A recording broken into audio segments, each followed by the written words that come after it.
Welcome to Come and See, your podcast for finding truth in a world of chaos. Brought to you by All for Jesus Living Waters Ministry. With host and founder Richard Case and co-host and retreat leader Kathy Ricconi. Join us every weekday at this time to discuss news, spend time in the Word, and receive answers to your personal questions about living life in God's truth. And now your host, Richard Case.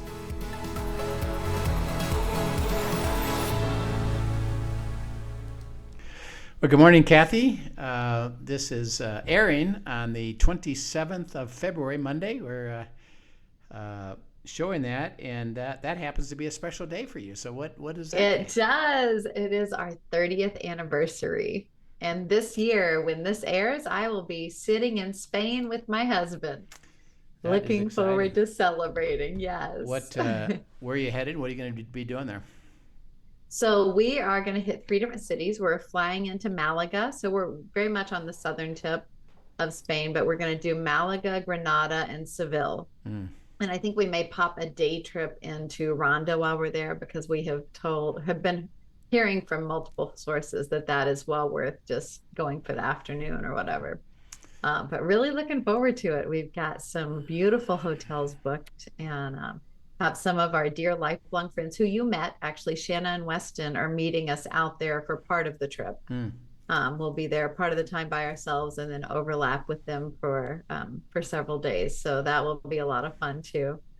But just a sweet time celebrating. Looking forward to it. We've never been to Spain. All of our years living in Europe, we never made it to Spain. So this will be a new adventure for us. Yeah, we've been there. It's a beautiful place. You'll enjoy it. How long will you be over there? I guess it's a little over 10 days or so. We leave here the 24th, but you know how the flight, it's a long flight. So we don't get in till the 25th, and then we will depart on March 7th. So got a good, actually maybe 12 days or something. We started out with a shorter trip, and then Caleb and Olivia, part of their second honeymoon that they did, took them into Spain. And as they were sending us updates and pictures, they're like, oh, you've got to actually go here too. You got to go here too. And so we were like, okay, you know what? We're going to back it up. We added a couple additional they changed our flights, added a couple of extra days so that we could fit Granada into it, because they said that was definitely one of their favorites. So it has turned into a little longer trip than originally planned, but we're super excited for it. Yeah. Well, as long as we're over there, we might as well make the most of it, right? Yeah, you bet. Yeah. And that's why we tape these, for a couple of reasons. One is that, obviously, if we try to do this every single day, it would be difficult. And we have these times where, we're going to take trips, or, we have holiday, and we went to Caymans, you're going to Spain. We plan it so that we are ahead. Right. And then we can take these breaks because, breaks, first of all, are Sabbath, and it's really good to do. And we know something, and actually it fits with what we've been discussing, is that intimacy precedes power and assignment. And so we give it away, and we love doing these podcasts because we just want everybody that has a heart to learn to abide and have the intimacy. Yes. Well, if we're going to do that, you and I got to have intimacy with God. And that means, break and adventure and Sabbath and time with our spouses, and life goes on, and so we have to have life poured into us that then we can share it. So we urge everybody to keep thinking about prayer life, is that intimacy, and as we learned last time out of Jesus's prayer in John, is that he finished the work by following the Father. He spoke the word to the disciples who received it and learned to receive it and be sanctified by it. And sanctified means they live in the righteousness of Christ and fulfill the joy and the wonder of that themselves, and then they experience power and assignment. And he says, I know that the world's a troubled place, and it's going to be difficult in adversity. And our prayer would be, God, just take all that away, and I want to have a nice, easy life. He says, actually, I'm sending you into that trouble. Right. So learn that I can resolve everything, and that the joy comes from that without you focusing on outcome or worrying. Enjoy me, and you'll see power and assignment, fulfilled. And so I'm going to pray that you get protected, that the enemy, and this is interesting, because that's an interesting prayer that Jesus made, is that I pray that you're protected from the evil one. Right. And we say, well, wait a minute. I'm in the world, and he controls the world with evil. So are you telling me that I'm never going to experience that? No. He says, I'm going to protect you from something. Okay, now this is interesting. Go to James chapter 1 and read verses 12 to 16. James chapter 1, 12 to 16. This helps us understand what he's praying about. Sure. James 1, 12 to 16, you said? Yep. Blessed is the man who endures temptation, for when he has been approved, he will receive the crown of life, which the Lord has promised to those who love him. Let no one say when he is tempted, I am tempted by God, for God cannot be tempted by evil, nor does he himself tempt anyone. But each one is tempted when he is drawn away by his own desires and enticed. Then, when desire has conceived, it gives birth to sin, and sin, when it is full grown, brings forth death. Do not be deceived, my beloved brethren. Okay. Remember, it's in the context of walk with me and live out the life as I lived out the life with the Father. And the way I did it, which is the way I'm sending you, is the way I was sent, is I did nothing except what the Father spoke. Right. So that means God has a will, and it's unique and fulfilling based upon his will, his specific path for Jesus and for us. And he says the enemy would like to do what about that path? Like to pull you off that path. I would like to thwart it.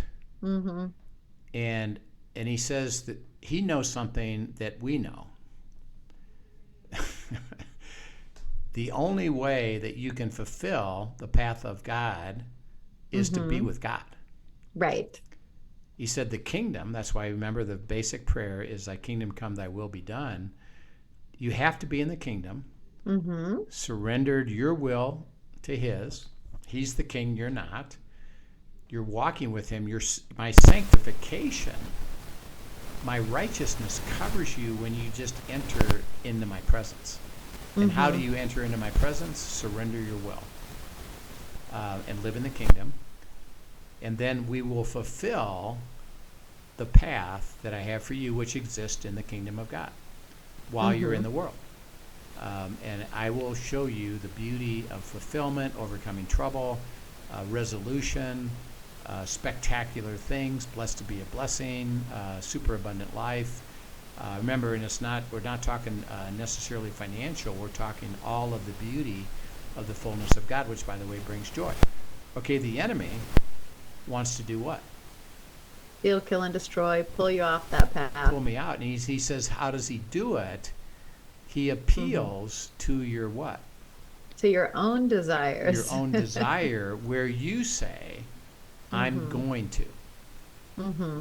If he can get you into that place, what he does is I pull you because you're tempted to follow your own way. You exit the kingdom. And now you're under the influence and the negative effect of the world, which is controlled by Satan. And I'm not telling you that when you're in the kingdom, you're not also in the world, but you're in my kingdom, overcoming the world.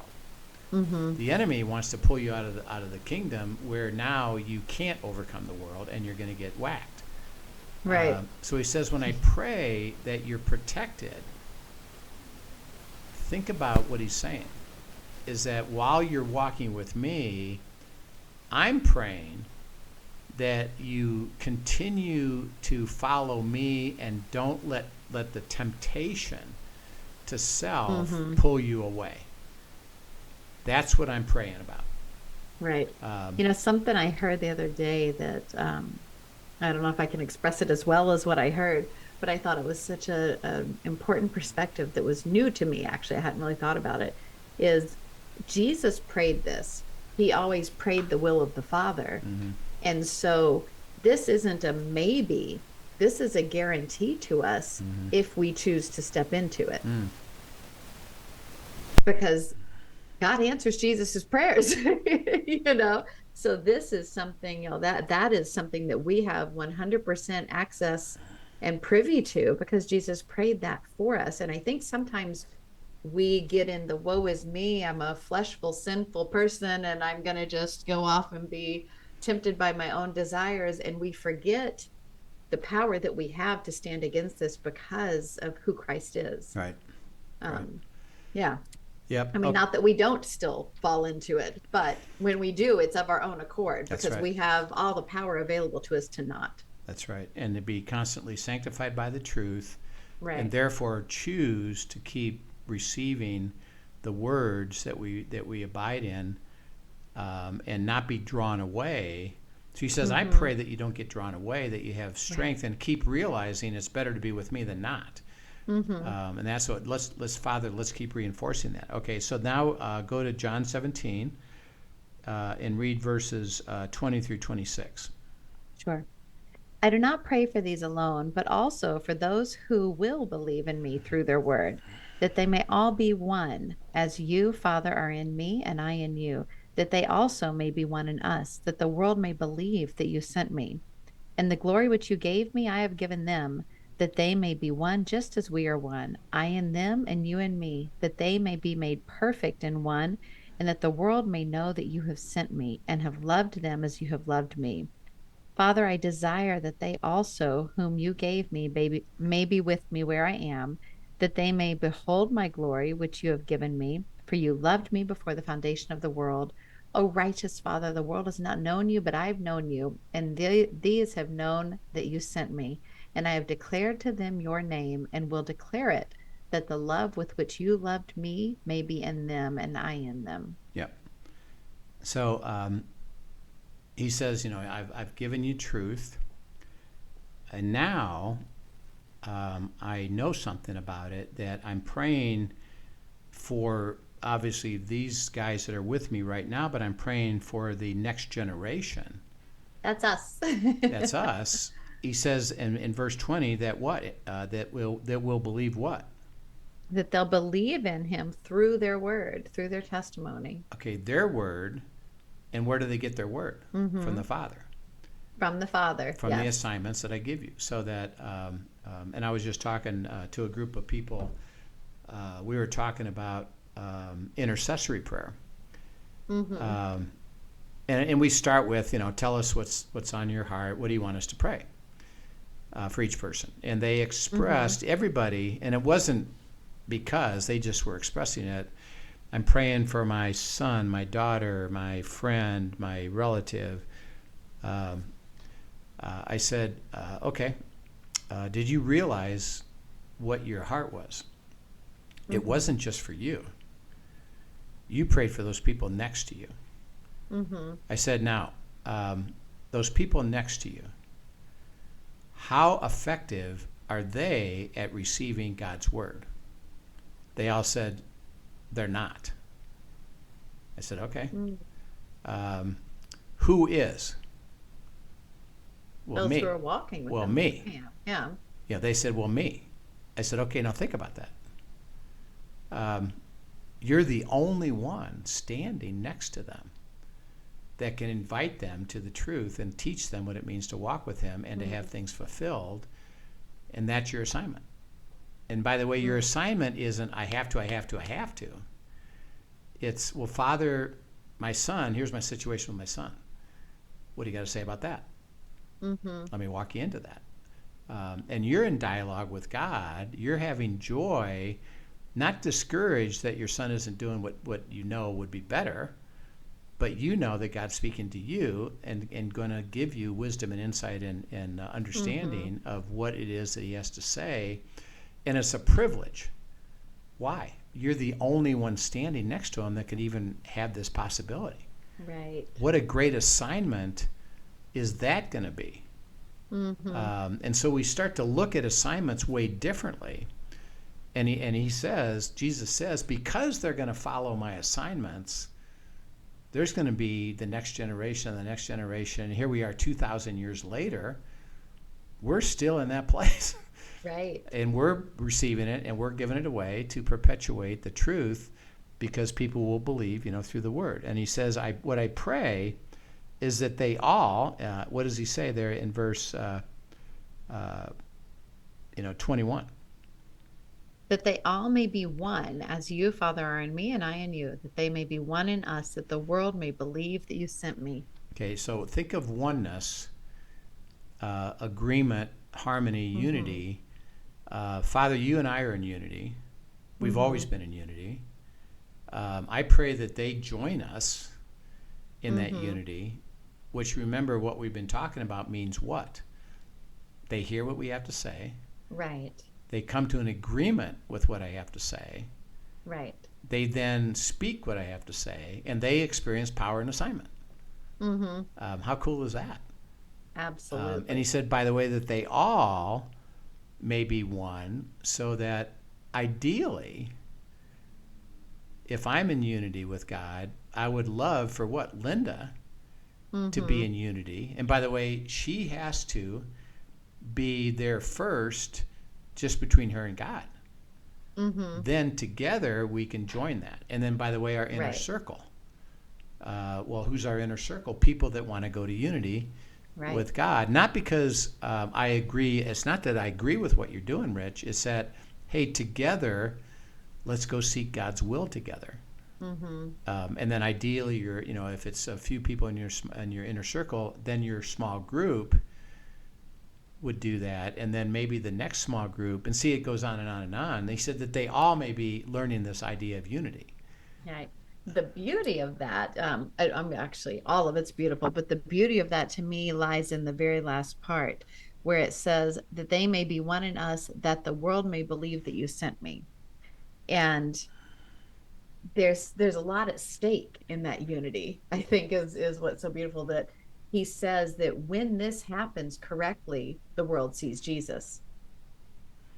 And so you think about that as a calling on couples, a calling on the church, a calling on small groups, that this is not something to be neglected. This is his plan for how the world sees Jesus. That's right. Right. And then read verse 23, because he gives even more definition to that the world may believe. What does he say? Yeah, it says, I and them and you and me, that they may be perfect in one, and that the world may know that you have sent me, and I have loved them as you have loved me. Okay, so he said that when oneness through prayer and unity and understanding turns into that they may be perfect, and the word there isn't that they do everything correctly. Right. That they are living the completeness of our life as we now give it to them day by day by day, because we are perfect. Right. We are complete. So it's not that you're absolutely perfect, but rather you're being in a place where the fullness of God is living itself out day by day by day. So in other words, that they stay in that place. If they stay in that place, the world is going to see that. Right. Okay, what? Not information. It's power. It's supernatural life. And he says, and then they'll experience, the world will know that you love them, and they can experience that same love. Okay, now think about love. And think about your, like your kids. We've had Anna on.